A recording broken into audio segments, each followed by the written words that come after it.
안녕하세요. 산업재해, 그러니까 산재 사고가 나면 그 책임, 이거 어떻게 나눠야 할까요? 어쩌면 고용주가 두 번 돈을 내야 하는 황당한 상황이 생길 수도 있을까요? 자, 오늘은 바로 이 문제에 대한 우리 생각을 완전히 뒤집어 놓은 아주 흥미로운 대법원 판결을 한번 제대로 뜯어보겠습니다. 사실 이게 그냥 보면 간단해 보일 수도 있거든요. 그런데 법원의 판단이 계속 엇갈렸다는 거죠. 과연 진정한 책임은 누가 어떻게 져야 하는 걸까요? 지금부터 이 획기적인 판결을 따라가면서 그 복잡하게 얽힌 책임의 실타래를 하나씩 풀어보시죠. 자, 그럼 먼저 이 사건이 얼마나 복잡한지, 그리고 책임 관계가 어떻게 얽혀 있는지부터 살펴볼게요.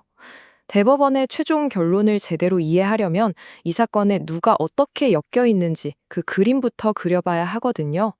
일단 이 사고는 딱 한 사람의 실수로 일어난 게 아니었어요. 여러 명의 잘못이 복합적으로 얽혀 있었던 거죠. 바로 이 지점에서부터 법적인 문제들이 아주 복잡하게 꼬이기 시작합니다. 자, 그럼 등장인물들을 한번 볼까요? 핵심 관계자가 무려 5이나 됩니다. 먼저 다치신 근로자가 있고요. 그 근로자를 고용한 사업주가 있죠. 이 사업주는 당연히 산재보험에 가입되어 있고요. 그리고 사고에 또 다른 책임이 있는 제3자, 그리고 그 사람의 보험사가 있습니다. 마지막으로 정부의 산재보험 기금을 관리하는 근로복지공단까지. 이 5의 이해관계가 정말 실타래처럼 얽혀 있는 상황입니다. 자, 그럼 법원으로 가보죠. 처음 하급심에서는요, 이 복잡한 문제를 의외로 되게 간단하게 풀려고 했어요. 뭐랄까, 거의 산수 문제처럼 접근한 거죠.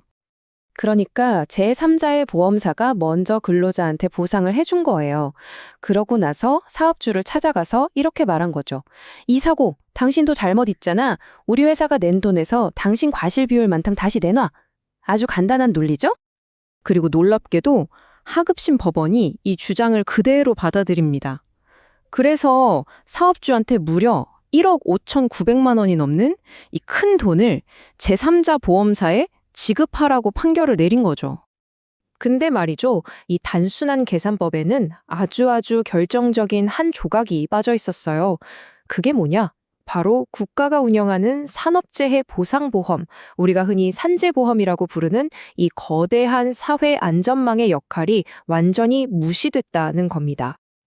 자, 이제 무대가 대법원으로 옮겨집니다. 사건이 대법원까지 올라가자 대법관들이 이 단순 계산에 잠깐만요, 이건 뭔가 이상한데요? 하면서 딱 제동을 건 겁니다. 이거 다시 들여다봐야 합니다. 하고요. 판결문을 보면 딱 나오죠. 원심 판결을 파기하고 사건을 원심 법원에 환송한다. 이게 무슨 뜻이냐면요. 아래 법원 판결, 그거 틀렸습니다. 처음부터 다시 제대로 계산해서 판단하세요 하고 사건을 다시 돌려보냈다는 겁니다. 여기서 이 사건의 흐름이 완전히 바뀌는 거죠. 아니, 왜 이 간단한 계산이 틀렸다는 걸까요? 도대체 하급심은 뭘 놓쳤던 걸까요? 이게 바로 이 사건의 핵심 질문입니다. 그리고 그 답을 찾으려면요, 우리나라의 사회 안전망, 특히 산재보험이 애초에 왜, 그리고 어떻게 작동하도록 설계되었는지를 이해해야만 합니다. 자, 그럼 대법원은 과연 어떤 논리로 이 판결을 뒤집었을까요? 훨씬 더 공정하고 합리적인 결과를 이끌어낸 대법원의 논리, 그 3가지 핵심 열쇠를 지금부터 하나씩 열어보겠습니다. 우선 시작하기 전에 법률 용어 하나만 딱 짚고 갈게요. 바로 공동불법행위자라는 말인데요. 좀 어렵게 들리지만 간단해요. 이 사건에서는 사업주와 제3자, 둘 다 사고에 대한 잘못이 있다는 뜻입니다. 그러니까 법적으로 보면 둘 다 한 팀으로 묶여서 책임을 져야 하는 거죠. 자, 첫 번째 열쇠입니다. 대법원은 진짜 총 손해액을 계산하는 것부터 시작해야 한다고 봤어요. 그러니까 제3자 보험사가 준 돈만 볼 게 아니라 이 근로자가 사고 때문에 입은 모든 손해를 다 합쳐야 한다는 거죠. 그리고 여기서 중요한 건 근로복지공단, 즉 산재보험에서 이미 받은 돈까지 전부 포함해서 전체 손해액을 산정해야 한다는 겁니다. 두 번째 열쇠는 바로 사업주의 보험 크레딧을 인정해줘야 한다는 점입니다. 이게 무슨 말이냐면 사업주는 평소에 꼬박꼬박 산재보험료를 냈잖아요. 그렇기 때문에 산재보험에서 근로자에게 지급된 돈만큼은 사업주가 이미 책임을 다한 걸로 봐줘야 한다는 거예요. 일종의 크레딧을 주는 거죠. 그래야 같은 사고로 보험료 내고 또 손해배상까지 하는 이중으로 돈을 내는 억울한 상황을 막을 수 있으니까요. 이건 그냥 대법원의 생각이 아니라 아예 법에 명시되어 있습니다. 산업재해보상보험법 제80조 2항을 보면 근로자가 산재보험 급여를 받으면 사업주는 그 금액 한도 내에서는 민사상 손해배상 책임이 면제된다고 딱 정해져 있거든요. 이게 바로 대법원 판결의 가장 중요한 법적 근거이자 보험 제도가 제 역할을 하도록 만드는 핵심 장치인 셈입니다. 그리고 이제 마지막 세 번째 열쇠입니다. 바로 근로복지공단의 역할인데요.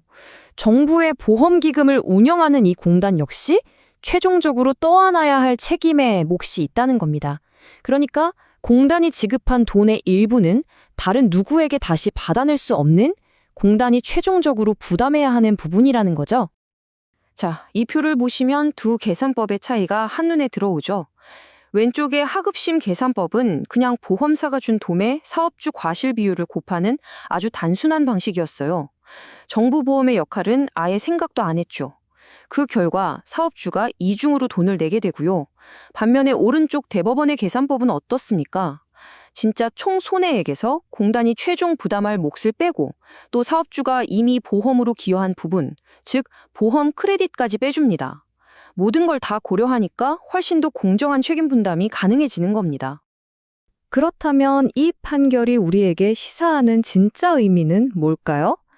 이 복잡한 법적 다툼을 통해 우리가 얻어야 할 현실적인 교훈은 과연 무엇일지 한번 정리해 보겠습니다. 결론부터 말씀드리면 하급심 판결은 당연히 뒤집혔습니다. 그리고 사건은 다시 계산하라며 돌려보내졌죠. 이제 이 사건은 대법원이 제시한 세 가지 열쇠를 이용해서 다시 계산되어야만 합니다. 그렇게 되면 어떻게 될까요? 당연히 사업주가 져야 할 책임은 원래 판결보다 훨씬 줄어들거나 어쩌면 아예 없어질 수도 있는 거죠. 이 판결의 핵심 원칙 딱 하나만 기억하라고 한다면 바로 이겁니다. 사업주가 억울하게 이중처벌을 받지 않도록 막아준다는 것. 한 번은 꼬박꼬박 보험료를 냈는데 또 한 번 같은 사고로 거액의 손해배상을 하라는 건 불합리하잖아요. 바로 그 불합리를 바로잡은 판결이고 이게 바로 우리가 산재보험이라는 제도를 운용하는 이유를 다시 한번 명확하게 보여주는 겁니다. 그래서 이게 왜 중요하냐면요. 결국 이런 판결이 우리 사회의 안전망 전체를 더 튼튼하게 만들기 때문입니다. 불의의 사고가 발생했을 때 그 엄청난 경제적 부담이 어느 한쪽에만 쏠리는 게 아니라 우리 사회 시스템 안에서 예측 가능하고 또 공평하게 분배되도록 길을 열어준 거니까요. 근로자와 사업주 모두를 보호하는 제도의 원래 목적을 지켜낸 셈이죠. 자, 마지막으로 이 질문을 한번 생각해 보면 좋겠습니다.